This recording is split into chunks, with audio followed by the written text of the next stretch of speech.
دنیا کی جھوٹی تعریفوں سے بزرگوں کی کڑوی باتیں زیادہ مفید ہوتی ہیں۔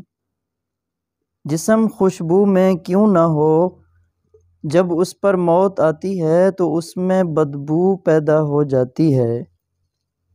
ایک دفعہ مولانا جلال الدین رومی رحمۃ اللہ علیہ کے پاس ایک مرید آیا۔ مولانا نے پوچھا، کیسی گزر رہی ہے؟ مرید بولا، مل جائے تو شکر کرتے ہیں، نہ ملے تو صبر۔ مولانا نے فرمایا، ایسا تو بغداد کے کتے بھی کرتے ہیں، آپ کی کیسے گزر رہی ہے؟ آپ نے فرمایا، مل جائے تو صدقہ کرتے ہیں اور نہ ملے تو شکر کرتے ہیں۔ چاندنی رات میں چاند کو کتوں اور ان کے بھونکنے کا کوئی خوف نہیں ہوتا۔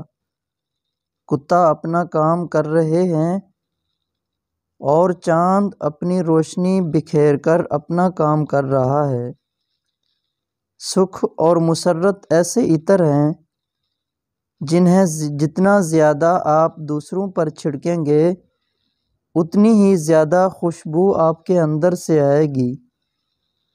انسان کی زندگی آنسوں اور مسکراہٹوں پر مشتمل ہے اور انسان ان کے درمیان لٹک رہا ہے۔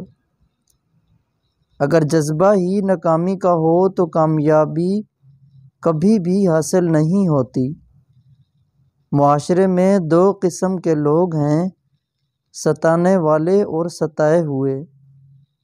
ان کے ملنے سے معاشرہ بنتا ہے۔ جو کچھ تمہارے پاس ہے اس پر مطمئن رہ کر محنت کرو تو شریف ہو ورنہ ذلیل ہو۔ مثالی انسان وہ ہوتا ہے جو ممنون احسان ہونے کا عادی نہ ہو بلکہ دوسروں کے کام آ کر خوشی محسوس کرتا ہو۔ اپنے اوقات اور انفاس دونوں کی نگہبانی کرو۔ جو دم گزرے مفید بات میں گزرے اور کوئی سانس عبث حالت میں نہ لیا جائے۔ صبح منہ دھونے سے پہلے لیموں اور عرق گلاب مکس کر کے چہرے پر لگا لیا کرو، چہرہ سفید اور چمکدار ہو جائے گا۔